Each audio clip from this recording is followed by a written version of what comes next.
A new military alliance is taking shape in the Middle East, and Donald Trump is calling it a bold first step. Saudi Arabia, Pakistan, and Turkey have signed the Mecca Joint Defence Agreement, promising to stand together against aggression. Trump says the pact shows the region is finally learning to defend itself. But the bigger question is, what happens if one of these three countries comes under attack? The agreement contains a powerful mutual defense clause. An armed attack on one member will be treated as an attack on all three. The pact also calls for deeper military cooperation and stronger collective deterrence. But unlike NATO's Article 5, it does not specify an automatic military response, leaving the nature of any action open. Together, the three countries bring enormous military weight. Pakistan contributes a large professional military and defense industry. Turkey brings NATO's second-largest military and an increasingly advanced defense sector. Saudi Arabia brings deep financial resources, strategic geography, and influence across the Gulf. The alliance combines manpower, money, and military technology. The timing is just as significant. The agreement comes as the US-Iran conflict continues to reshape security across West Asia. Tehran has faced mounting pressure, while attacks involving Iran and its regional allies have raised fears of a wider confrontation. The three nations have also pledged support for efforts to find a resolution to the conflict. Ankara insists this alliance is purely defensive and not directed at any specific country. Turkish Foreign Minister Hakan Fidan compared its collective defense principle to NATO's Article 5 and suggested the pact could eventually expand. Egypt has already emerged as one possible future member. Iran, meanwhile, says it has no reason to fear the agreement. Tehran argues the pact reflects a broader shift, regional countries relying more on their own capabilities instead of outside powers for security. But with Saudi Arabia, Turkey, and Pakistan now moving closer militarily, the balance of power in the region could be entering a new phase. For now, calling it an Islamic NATO may be premature. The three countries still need to turn a political commitment into real military coordination. There is no automatic war plan, no integrated command, and no guarantee that all three would fight together. But the message is unmistakable. Saudi Arabia, Pakistan, and Turkey want a bigger say in shaping their own security, and the region is watching. Saudi Arabia, Pakistan, and Turkey are building a powerful new military partnership, and the numbers alone are striking.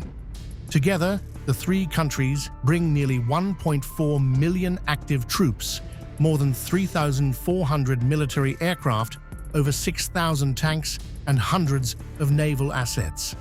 Their new Mecca Joint Defence Agreement even says an attack on one will be treated as an attack on all.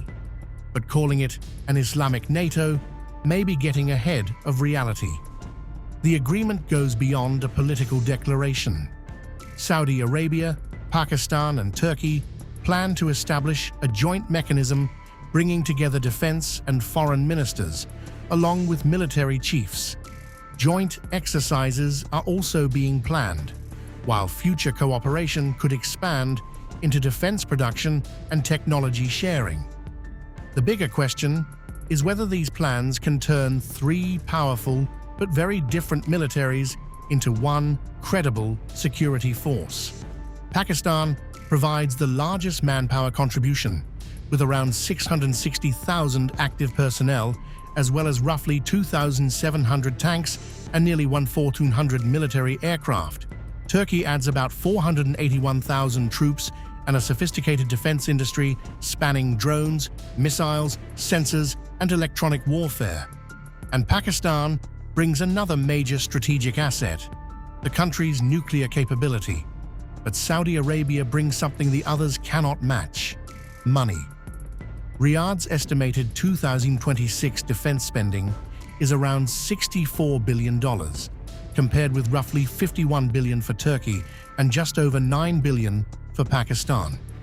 That financial muscle could help fund joint exercises, weapons development, and new defense projects, while giving Pakistan an opportunity to expand its defense industry and military ties with Saudi Arabia.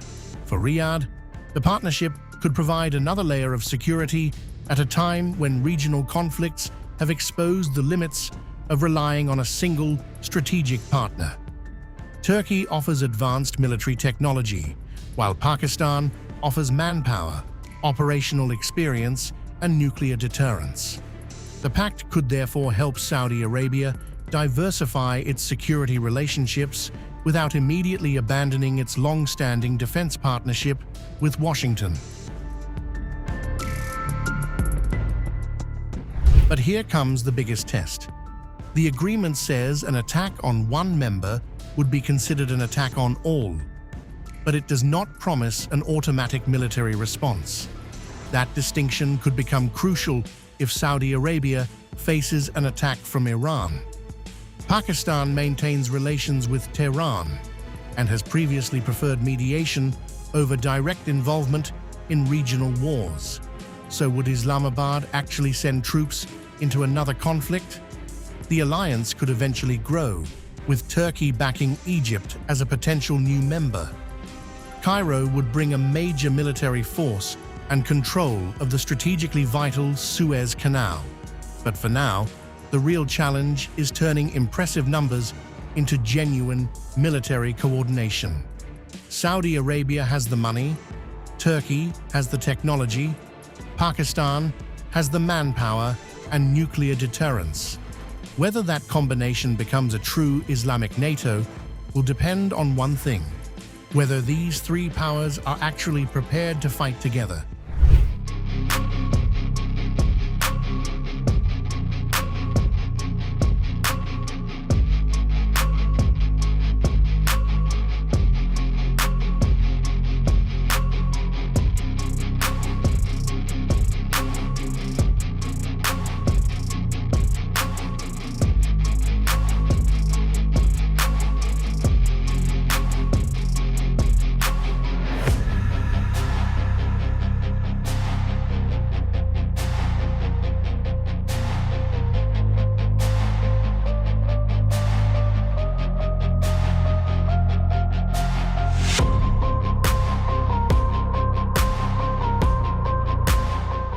If you like this video, then like, share and subscribe to Mirror Now.